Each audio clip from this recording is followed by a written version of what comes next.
Why hello, it's your gal Dimply Bean, back at it again with some more Hallobean content. Today we're gonna do a slightly different kind of video that I usually do. It's more of a chit chat, get ready with me type, but with a bit more of a twist. I've seen a lot of these videos online already where people do their makeup and discuss various spooky topics, whether it be unexplained mysteries, murders, film reviews, series reviews, that kind of thing. And I'm all for it. And I really wanted to give it a go. And I thought, what better than doing a film or a television series? Now you may be wondering, why would we listen to you talk about a series? What kind of qualification do you have? It may be surprising to know, but I actually have a film and TV studies degree. Yeah, so a lot of the terminology that I used to use, it's kind of been forgotten now. My memory isn't that sharp, it comes with age. It's been a while since I've written a paper or discussed things in that way. Take my opinions with a pinch of salt, but bear in mind that I do, to a degree, a literal degree, know what I'm talking about. Now that that's over and done with, let's talk about what we're actually going to discuss. So I watched a series on Netflix called Unsolved Mysteries. This is a reboot of the 10-year series that started in 1987. I did not watch the original series when it came out because part of it I wasn't born and part of it I was a child. It's not really the series that I think my parents would have allowed me to watch. So it's safe to say I didn't watch the original series until many years later, and I see a lot of people discussing the reboot in relation to the old series, and I was thinking about doing the same and I was considering on doing it, but I've changed my mind on that because I feel like a lot of the criticisms that have come out is because it's not like the original, and people seem to always think that the original is better, and I kind of understand that, but the original was very cheesy, it was very 80s, and there was just going to be no way that they could have released the new one in 2020 with that same style and it be as nostalgic or enjoyable to watch. There's a balance there. You can't just do that. So I'm just going to keep it as its own separate evaluation. I'm not going to say whether it is as good as the original or say whether it's better or worse or any of that, because I don't believe that it's fair. The only thing that I will say is that I have a little pet peeve when it comes to series copying or taking the old name of something and applying it in a new format, and you know full well that the only reason why they used that old name is because it was going to draw in more people. There'll be people out there that remember the original and are more likely to watch the remake. Basically, the branding has already been created. They've already got that initial audience that they don't need to try with. I'm a little bit critical of that because I think it's lazy. However, I don't want to go too much into depth. I purely want to discuss the television program as its own separate entity. And also, we're gonna do some makeup because this is a makeup channel. Get your head together, fucking do the makeups and do the arts, thank you. So rather than doing anything too crazy and too chaotic, I'm just gonna purely be doing a nice winged look. So to keep it all Hallobeany, we're gonna go in with a nice little Batwing liner. So we're probably going to start off by bringing you in nice and close to my face because you're very far away and you need to be like here.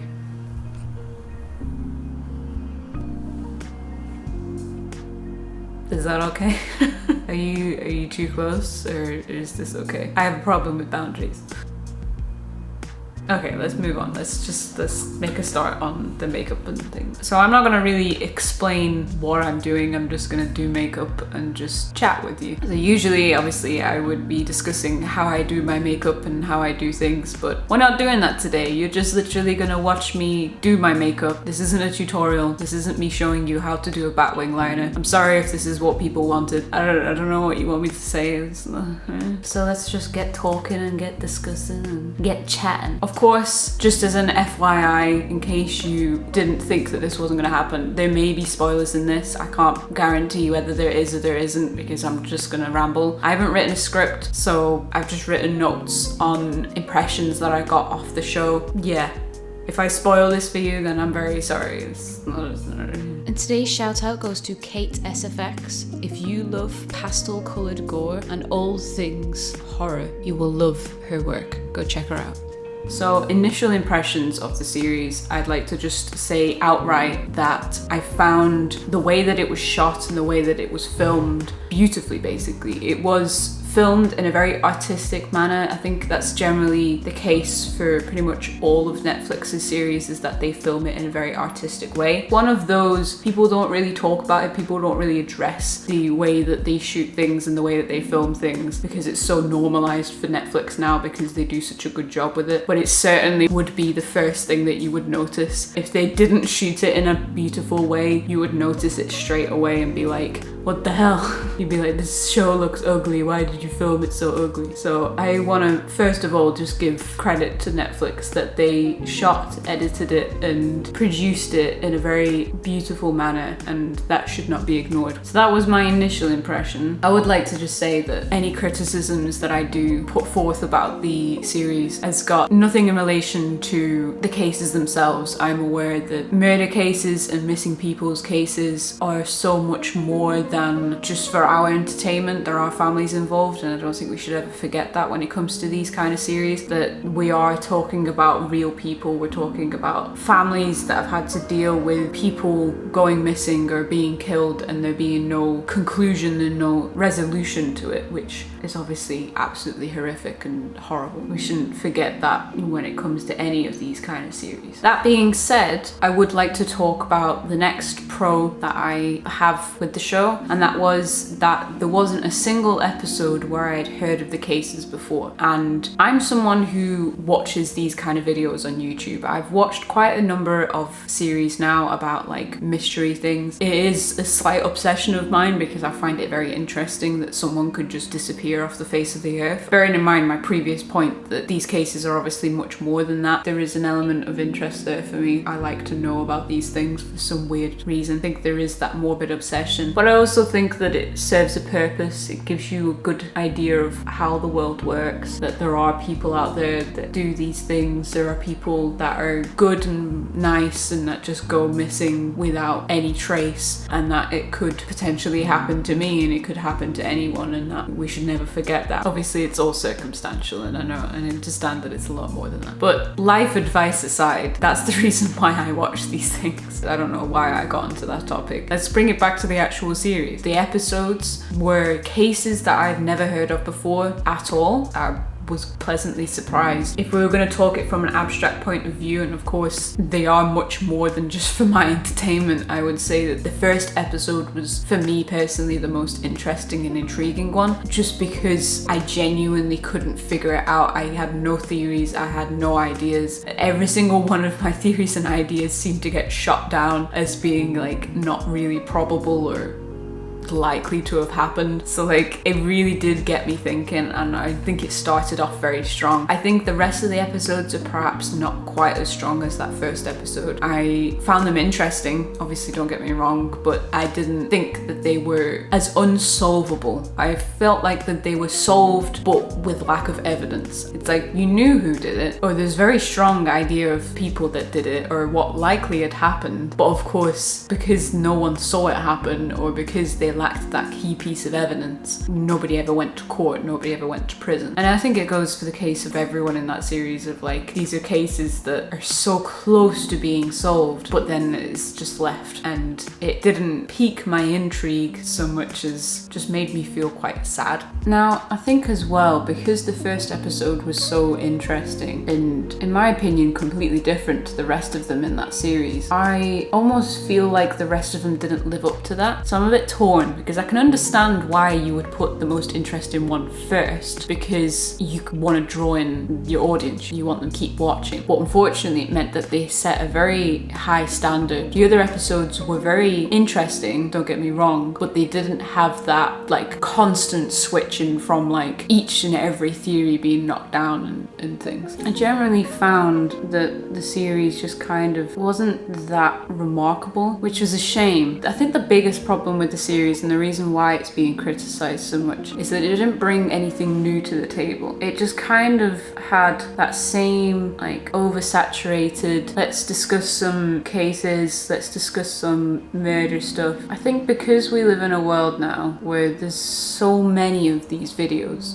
primarily on YouTube, like YouTube has kind of gone crazy with this kind of content. Like there's so many videos now on mysteries and spooky stories and creepypastas and let's not meet kind of things, that it's very hard to make a show about it now. And I think a lot of people seem to get the impression that they'd watched this Netflix series and it was going to be extraordinarily different, when in reality that wasn't really going to be possible. The only things that they can do differently from the YouTube channels is use obviously a bigger budget and have better standards in terms of filmmaking, make the shots nicer, make the editing nicer, you know, set up this narrative that is beautifully shot, do some top-notch filmmaking. And that's exactly what they did. However, unfortunately, the topic of conversation is something that's been discussed many times before. And I know that that contradicts my point of, you know, each and every single case I'd never heard before. But the overall theme of the show is identical to all those other videos that are flying around on YouTube. They're going to be the same. They're going to do the same kind of narrative of you get given bits of information as it goes along to try and give you this idea of you're trying to solve it yourself, you're putting your own opinions, your own like theories out there, and there's no way of straying from that without just completely demolishing the whole format. Like that's the reason why people watch these videos. People watch this type of content to be their own little detectives sat in their living room. Netflix, like all the YouTube videos, did exactly that, and there isn't anything wrong with that. It just doesn't make it anything spectacular. Oh, this wing liner is coming out wonky. I think this is running out of ink. Okay, I found a different liner. Hopefully this is not dried up like the other one. But yeah, what was I talking about? There's just so much of this type of content that it's very difficult to do anything new. It's like when you have a really popular genre. I don't know, when they brought out the Western. You know, everyone fucking loved Westerns, but goddammit, there was a lot of them, you know? And we have our own modern day versions of that now, and perhaps this kind of mystery type content falls under that bracket. Maybe we've done it too much that it's very difficult to tap into it anymore and do anything new. And I also think that people wouldn't want anything new. I think if they tried to do something much different, then they would have been criticized once again for not allowing the audience to solve the mystery on their own. They weren't really on a winner with this one. I think they couldn't have done anything different than what they actually did. Why does this look more like a bird wing now? What the fuck? That look like a bat to you. You could also argue that it serves a purpose. You know, it's bringing up cases that are unknown, that I'd never heard of before, and that I'm sure that there's plenty of other people that had not heard of them before. So it is, in that aspect, quite an important thing to bring out. And the same goes for, you know, any video on these topics, is that the more we discuss it, the more likely someone that does know something is going to notice it and be like, oh hey, I know something that might be, you know, perhaps evidence, or I saw this situation and never really thought about it at the time, but now that I'm looking back, it probably was that person doing something dodgy or something along those lines. There's so many things that you notice on your day-to-day, notice about people that at the time you think is slightly strange, but then don't think anything else of it. Can't just say, oh, you know, it wasn't interesting enough, because ultimately we're discussing it. Ultimately, I now know 6 new cases, I guess, that I didn't know before. I think this is as good as we're gonna get. What I'm gonna do a little dot underneath, because I always think that those look cute.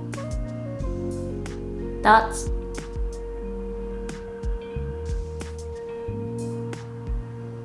So overall, I would say the pros, it was beautifully shot. I hadn't heard any of the cases before. The cons, the concept has been done many times before. It wasn't anything new. Like, they didn't really bring anything new to the table, which I think is exactly the same as the first con. So I personally would give it probably, I want to say a 6 out of 10. Like, it wasn't bad. It certainly isn't below 5, but it also wasn't anything spectacular. It didn't bring anything new to the genre. It didn't go out of its way of being anything spectacular, but it was still entertaining to watch, and I still enjoyed watching it for the most part. As always, if you like this video, then don't forget to hit that like button. If you want to see more Hallobean content, then go hit that subscribe button. Don't forget to hit that bell icon if you want to keep up to date with this spooky adventure. And that's it. I'll see you all tomorrow.